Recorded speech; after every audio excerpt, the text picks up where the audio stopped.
The story begins with an orphan boy named Rudo who lives in the slums and has the hobby of stealing trash from rich people's dumpsters. This world is divided into the white-walled city, where the rich and wealthy live, while filthy trash like Rudo lives in the black slums outside. In this world, there's a legend that every object has a soul, and it shows its true potential if you care for it enough, which makes it precious. But the rich throw away anything that's even a little used, and all of it ends up in a massive trash collecting site, which ultimately gets thrown into the great pit along with the people who have committed crimes. One day on the rich side, a woman tells her daughter to toss out her stuffed toy after it gets a little damaged. She says fixing it will only make it look ugly, and they can always buy a new one. Hearing this, the little girl wipes her face and throws it away without a second thought as she starts talking about wanting a kitty cat for her next one. After that, her mom packs up all the trash and drops it into an underground vent, where it ends up in a garbage truck. The truck reaches the collection site, and Rudo jumps off on his way into one of the side rooms to look for anything usable. There, he accidentally makes too much noise for the guard to notice. The guard quickly breaks in and points his gun at the boy, asking if he is the infamous trash raider, and then smashes that alarm button to call for backup.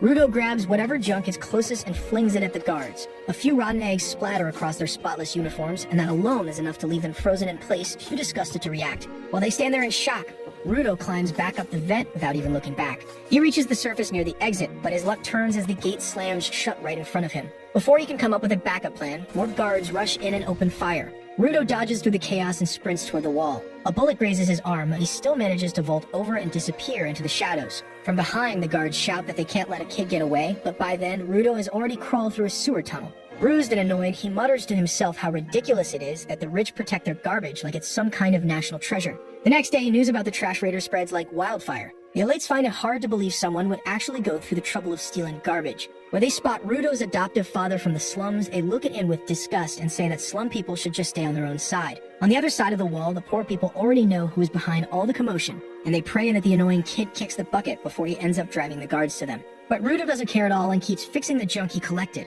Just then, his friend Shua shows up and scolds him for going after trash again because she's worried that something bad might finally happen if the trash management catches him. Rudo tells her the rich keep throwing out perfectly good stuff, and he simply uses that to make a living by fixing and selling them to the people in the slums who might actually appreciate them.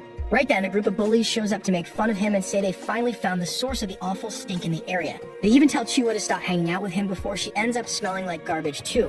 One of them knocks over Rudo's stuff and says no one's ever going to buy any of it. They mock his hands too and say they're so nasty he needs dirty gloves just to hide them. Rudo stays quiet through all the bullying, but the second they call him the son of a crazy murderer, something inside him snaps. The bullies start bragging about how the slums were built to trap criminals like him and how they're trying to fix that by earning back some respect. But they say Rudo's father ruined everything they've worked for with his serial killer reputation. Rudo gives them a nasty look that makes them flinch, so they throw in one last insult about how he'll probably turn out just like his dad, then run off in a panic. After they're gone, Chua walks up and tries to calm him down. She says she still believes in him. Then her eyes land on the same stuffed toy from earlier, and she smiles, amazed at how good it looks now. Rudo says it's not for sale, but just as he's about to give it to her, Chua's mom shows up and yanks her away. She scolds her for hanging around with that weirdo again. Feeling crushed, Rudo goes home to see his foster father, Recto, who starts teasing him by copying the way he acted and jokes about how Rudo was trying to flirt by giving the toy to that cute girl. Rudo turns red from embarrassment because he didn't even realize he was being watched. The old man brings up Rudo's trash diving and says they're not so poor that he needs to go that far.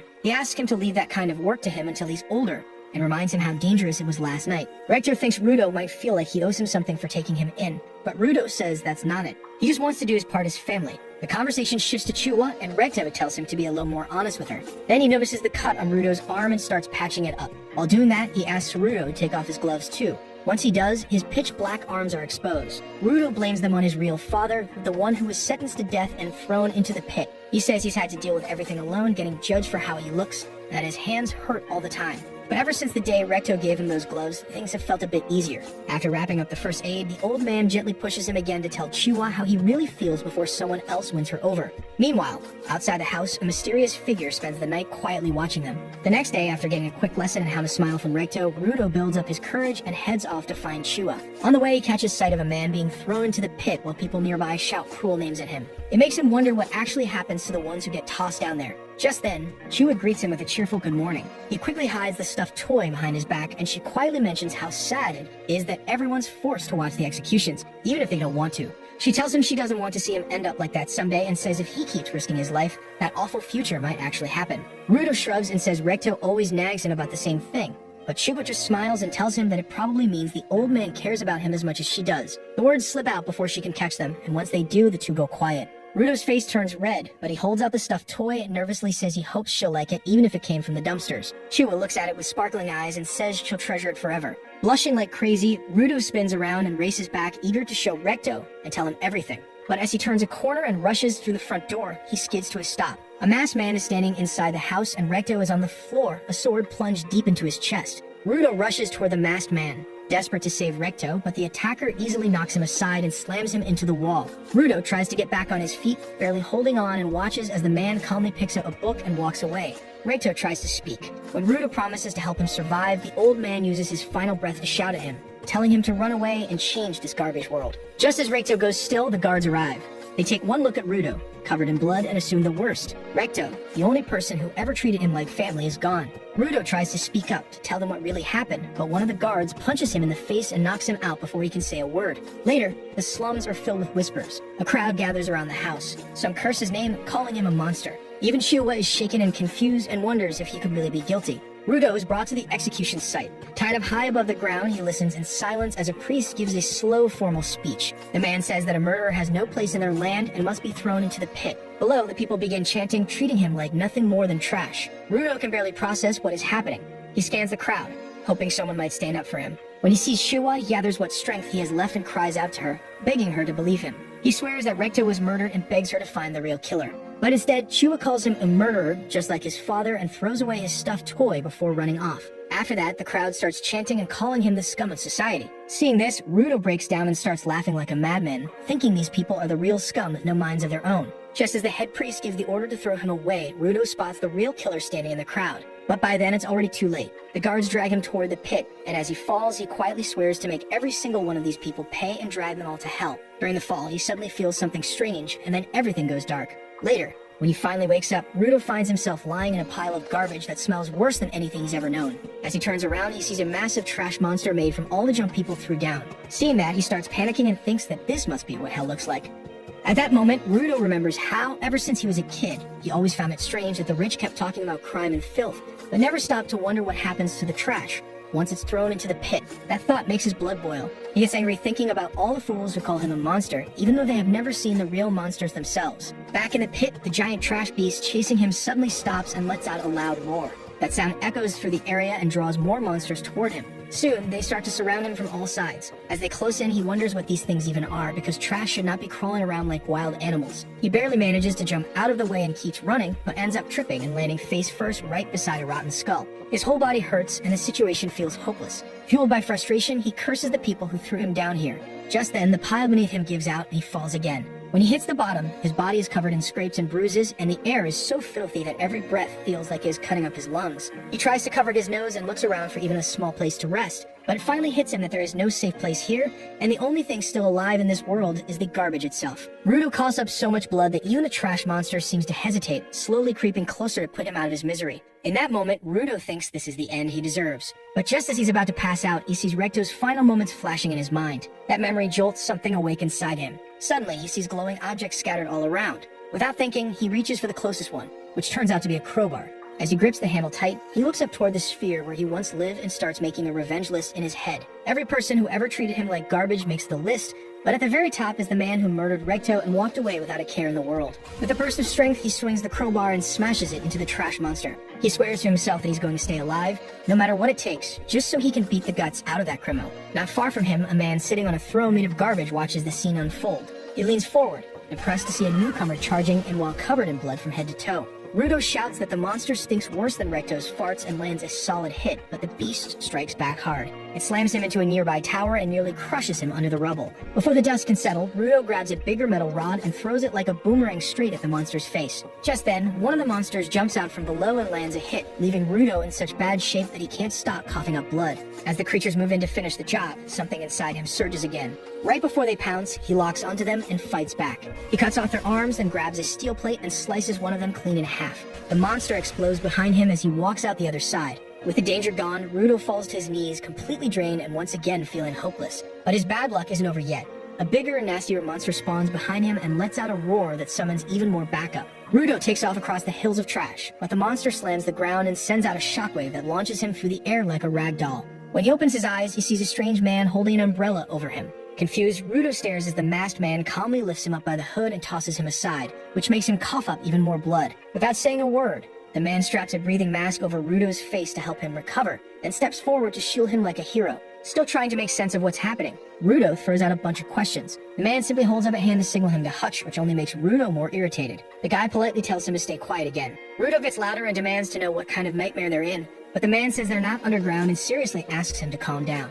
Not able to hear the masked guy's voice, Rudo shouts that he doesn't understand a word. That finally pushes the man over the edge and he yells back, calling Rudo a brain-dead monkey who needs to stop screaming. He gets mad because now every monster nearby is heading their way thanks to Rudo's loud mouth. Then he explains that these creatures are called trash beasts, and unless they're taken out with a special weapon, they'll just respawn. As the monsters draw closer, the masked man keeps talking like it's no big deal. Then, right before the creatures strike, his umbrella begins to glow and sharp blades pop out from the top. Without warning, he spins the umbrella and slices the trash beast into tiny pieces that scatter through the air. Rudo watches the shredded parts turn into dust and realizes that the umbrella is one of those special weapons the guy was talking about. But there's no time to think.